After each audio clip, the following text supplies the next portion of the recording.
رہتا، آرمی کے ساتھ حکومت کا کانفلکٹ رہتا تھا، اور مذہبی جو علماء تھے ان کے ساتھ بھی لڑائی جھگڑا رہتا. اس نے ایک میٹنگ بلائی سب سے پہلے.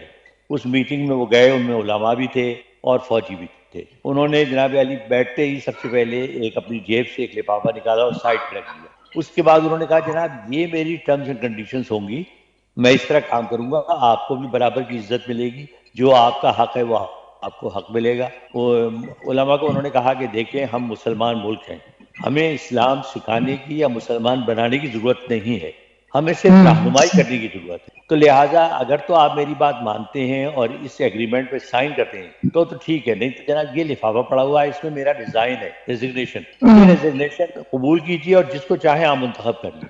جناب ان کی باتیں اتنی کنونسنگ تھیں، اور چونکہ وہ حافظ قرآن بھی ہیں تو انہوں نے تلاوت کلام پاک بھی کی، انہوں نے حوالہ بھی دیا، احادیث کا حوالہ دیا کلام پاک کا.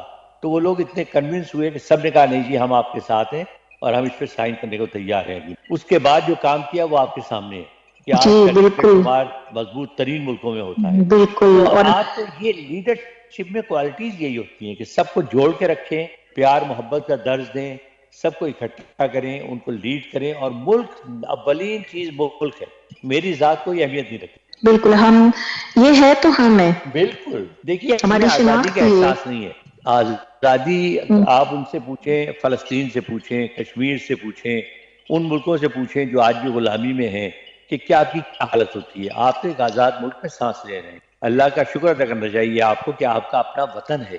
آپ جب کسی کو کہتے ہیں میں پاکستانی ہوں تو وہ آپ کی شناخت ہے، اور ہمیں اس کی قدر کرنی چاہیے. ایسے لوگ ہیں جو بالکل قدر بھی کرتے اور دوسرے لوگوں کے آگے اپنے ملک کو نہ مسلسل برا بولتے ہیں.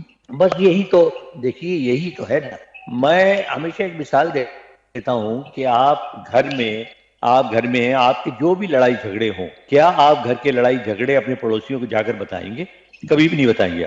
آپ چھپائیں گے انہیں. ہم بجائے تعریفیں کرنے کے، ہم باہر بھی ہوں گے، کسی جگہ بیٹھے ہوں گے، ہم نیگیٹو باتیں ڈھونڈ کے نکالیں گے، اور جی ہمارے ملک میں تو یہ ہے، اور جی ہمارے ملک میں تو فلاں ہے. حالانکہ ہر آپ ملک یقین میں مانیں، اچھائی برائی تو ہوگی، ایسا تو نہیں کہ سارے لوگوں میں بس اچھائی ہیں. آپ اچھائیاں بیان کرنے کے بجائے نا برائی پر زیادہ دیکھیے فوکس میں کرتے آپ کو ہیں. ایک بات بتاؤں کہ ہمارے اتنے اچھے لوگ ہیں. میں 2 امریکن کمپنی ہیں جن کی میں کنسلٹنسی کرتا ہوں، بہت بڑی کمپنیز ہیں وہاں. مطلب یہ کہ ان کے جس آفس کو میں ڈیل کرتا ہوں اس میں ہی کوئی 250-300 لوگ ہیں ایک آفس میں. میں کبھی بیٹھ کے جب ہم کافی وغیرہ پی رہے ہوتے ہیں میٹنگ کے دوران، تو وہ اکثر لوگ مجھ سے پاکستان پہ سوالات کرتے ہیں. میں پاکستان کی جو پازیٹیو چیزیں ہیں اور پاکستان کا جو کنٹریبیوشن ہے دوسرے ملکوں کے لیے، جب میں وہ ان کو بتاتا ہوں تو وہ حیران ہو جاتے ہیں. اور ان کا رسپانس کیا ہوتا ہے؟ جو لوگ پاکستان آئے ہوئے ہوتے ہیں، آپ یقین مانیے، وہ کہتے ہیں کہ جی آپ بالکل ٹھیک کہہ رہے ہیں، ہم تو جی ہمیں اتنا ڈرایا تھا، لیکن ہم جب پاکستان گئے جی آپ کے کیا زبردست لوگ ہیں جی. دیکھیں ہمیں ہر آدمی ملتا تھا وہ ہمیں کھانے کی دعوت دیتا تھا.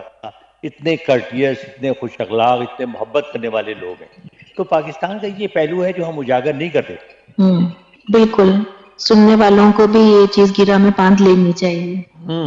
بالکل، اور ہر پاکستانی کو. اچھا جی، یوم آزادی کس طرح منائی جاتی ہے آپ کے ہاں؟ دیکھیے یہاں تو آپ کو پتہ ہے کہ سوائے اس کے کہ وہ جو ہماری ایمبیسی ہے اس میں پرچم کشائی کی تقریب ہوتی ہے، لوگ انڈیویجولی فنکشن وغیرہ کرتے ہیں. باقی تو آپ کو پتہ ہے کہ یہاں تو چونکہ بکھرے ہوئے لوگ ہیں، کچھ کئی گروپوں میں ہیں پاکستانی، وہ ظاہر ہے اس طریقے سے تو نہیں مناتے جیسے پاکستان میں تو رنگ ہوتا ہے نا کہ اس کے بچے خریدتے ہیں، چھوٹے چھوٹے گھروں پہ بھی پرچم لہرائے جاتے ہیں. دیکھیے اصل میں منانے کا تو منانا بہت ضروری ہے، لیکن منانے کے ساتھ ساتھ میں سمجھتا ہوں کہ پروگرام ایسے ہونے چاہیے کہ ایک زمانے میں ہوتے تھے کہ آپ ان لوگوں کے بارے میں بتائیں ٹیلی ویژن پہ، ریڈیو میں، اخبارات میں، جنہوں نے قربانیاں دے کر پاکستان حاصل کیا. اپنے لیڈران کرام کی خوبیاں بتائیں، آپ پاکستان کی خوشی سے لوگوں کو آگاہ کریں. ٹھیک ہے جی. اور اس کے بعد اس عہد کو ہم بار بار دہرائیں کہ جناب ہم نے جو غلطی کی اب ہم ان کو نہیں دہرائیں گے. ہم انڈیویجولی بھی اور اکٹھے ہو کر بھی ہم پاکستان کے لیے کام، جبھی اس دن کا کوئی مقصد ہوگا. بالکل بالکل بجا فرمایا آپ نے. بس ایک چیز کا ذکر نہیں کیا، وہ ہے باجا. باجا اب آپ کو ہو گیا کافی عرصہ یہاں آئے ہوئے پاکستان. یہاں پر یوم آزادی والے دن اور یہی سے پریکٹس شروع کر دیتے ہیں بچوں کو دے دیا گیا ہے باجا، اور وہ باجے بجا بجا ہر جگہ آپ کو باجے ملیں گے، پاں پی گوں جی. نہیں اس کا دیکھیے وہ تو بے تکی بات ہے، اس کا کوئی فائدہ نہیں ہے. کوئی فائدہ نہیں ہے، بلکہ تنگ ہوتے ہیں لوگ. میں آپ کو ایک چھوٹی سی مثال دوں. دیکھیے وہی بات ہے کہ اصل میں آپ کو اچھی باتیں بتاتے ہوئے کچھ اپنی بھی بات بتانی پڑتی ہے جو اچھی ہے. اس کو سیلف پریز نہ سمجھا جائے، یہ نہ سمجھا جائے کہ جی ہم خواہ بات. میں آپ کو بتاؤں میرے جو پوتے ہیں وہ یہیں پیدا ہوئے، ٹھیک ہے، اور میرا ایک بیٹا ہے، اس کے 2 بیٹے ہیں.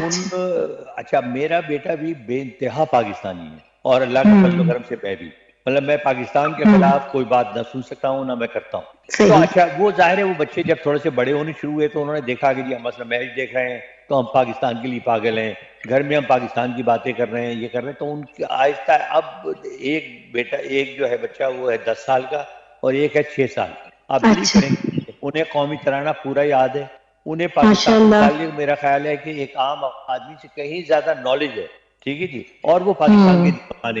دیکھیے یہ فرق پڑتا ہے ماحول کا. وہ پاکستان کے خلاف کوئی بات سن ہی نہیں سکے ویری نائس اس عمر میں بھی، کیونکہ آپ تربیت کر رہے ہیں نا ان کی. ہاں نہیں، اور دیکھیے ڈائریکٹ ہم نے ان کو نہیں بتایا، لیکن انہوں نے ماحول کر کے دیکھا نا کہ بھائی ہمارا باپ ہے وہ بھی پاکستان کرتا رہتا ہے، جو دادا ہے وہ بھی پاکستان کرتا رہتا ہے. یہ اس تربیت کی اور اس عمل کی ہمیں ضرورت ہے پورے پاکستان میں، بجائے اس کے بچوں کو باجے تھما دیں، نئے کپڑے پہنا دیں، اس سے کوئی فائدہ نہیں ہوگا. بالکل صحیح کہا، بالکل صحیح. اچھا آپ کو ادب سے بھی بہت لگاؤ ہے؟ بہت زیادہ. میں نے آپ کو جی تو کسی بے ادب سے بہت برا واسطہ پڑا ہو کہ آپ نے کہا ہوگا کیا یہ بندہ کیسا ہے، نہ کتاب میں پڑھتا ہے یہ؟ یہ ویسے تو ظاہر ہے کہ میرے تمام کام ایسے رہے ہیں کہ پبلک ڈیلنگ کے، تو بے شمار لوگوں سے واسطہ ہوا. پھر چونکہ میڈیا کی وجہ سے لوگ جانتے بھی ہیں تو وہ تعداد ہزاروں لاکھوں میں پہنچ گئی. لیکن میرا جو ایک سٹائل ہے اپنا ساری زندگی رہا، تو اللہ کا بڑا کرم ہے کہ مجھ سے کسی نے نہ جرأت کی نہ کوئی ایسی نوبت آئی کہ کوئی بدتمیزی کرے یا کرے، کیونکہ میں کسی کو اول تو موقع ہی نہیں دیتا، کوئی ایسا کام ہی نہیں کرتا. اور دوسرے یہ ہے کہ اگر کوئی کر بھی رہا ہو تو اس کا جواب میرے اخلاق سے اور اس سے ایسے ملتا ہے کہ وہ شرمندہ ہی ہو جاتا ہے. باقی آپ بہت ہمبل پرسنالٹی ہیں، تو واقعی کسی کو جرأت بھی نہیں ہوگی کرنے کی. بات یہ نہیں ہوتی کہ آپ میں کوئی سخت مزاج ہیں، آپ کی نرمی ہی کافی ہے. میں آپ کو بتاؤں، ایک یہ ہے کہ میں کسی کا مذاق نہیں اڑاتا، میں مزاحیہ باتیں ضرور کرتا ہوں، لیکن اس سے ایسا نہیں کہ کسی کی ذات پر کوئی حرف آتا ہو، نمبر 1. دوسرے میں کسی کو اوور شیڈو کرنے کی کوشش نہیں کرتا. جیسے بعض لوگوں کی عادت ہوتی ہے نا کہ آپ محفل میں بیٹھے ہوئے ہیں تو آپ کا کوشش ہوتی ہے کوئی اور نہ بولے. میں جتنا بولتا ہوں اتنا ہی پیشنٹ لسنر بھی ہوں. اگر کوئی اچھی بات ہو رہی ہو تو میں خاموشی سے سنتا رہتا ہوں. پھر میں ایک ڈسٹینس سے آگے نہیں بڑھتا. مطلب کسی سے میں بے تکلف بھی ہوں تو وہ بے تکلفی اس حد تک نہیں ہوتی کہ وہ مجھے گالی دینا شروع کر دے. منا میں نے آج تک کسی کو منہ سے گالی نکالی، میری سب سے بڑی گالی الو کا پٹھا ہے جب مجھے غصہ آئے تو. اس سے آگے کبھی کوئی گالی نہ دی نہ سن، اور کسی کو ضرورت نہیں. اچھا کرکٹ کمنٹری کا کوئی اچھا سا مزیدار سا کوئی یادگار واقعہ؟ ہاں ایک اس دن میرے ذہن میں آیا تھا، وہ میں بھول گیا تھا. بڑے بڑے مزیدار واقعات ہوتے ہیں، اور جس طرح میں نے آپ کو پہلے بتایا تھا کہ ہمیں ہر قسم کے حالات سے گزرنا پڑتا.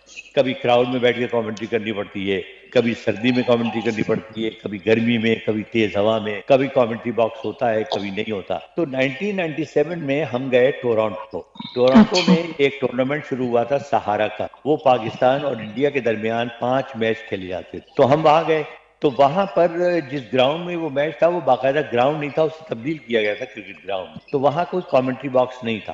تو چونکہ پہلی دفعہ وہاں کامنٹری ہو رہی تھی تو ریڈیو پاکستان نے اور ہم نے مل کے کہا کہ بھائی ہمیں کوئی کامنٹری باکس چاہیے. تو خیر انہوں نے کہا ہمیں خوشخبری ملی ہے ایک دن پہلے جانے سے کہ آپ کو کامنٹری باکس بنا دیا گیا.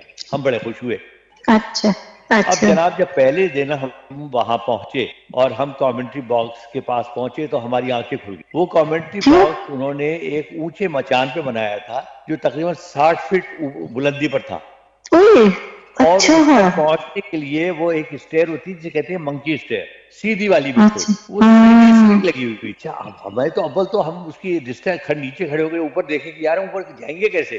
خیر وہ پہلا دن تو آرام سے گزر گیا. ہم چڑھ گئے اوپر، اس کا اترنے کی کسی کو ہمت ہی نہیں ہوتی تھی، کوئی نہیں اترا سوائے میں اور بڑی مشکل سے میں نے ایک انجینئر کو راضی کیا، وہ نیچے آ جاتا تھا. ہم لنچ میں تو میں وہ جو اوپر ہمارے دوسرے ساتھی کمنٹیٹر تھے انہوں تو صاف منع کر دیا تھا کہ میں نہیں اتروں گا. تو وہ بیٹھے رہتے تھے, ہم کو یہ کھانا بھی ہم لے آتے تھے. دوسرے دن مزہ یہ ہوا, جب دوسرا میچ ہوا تو بہت بڑی تعداد تھی لوگوں کی. اچھا جب ہم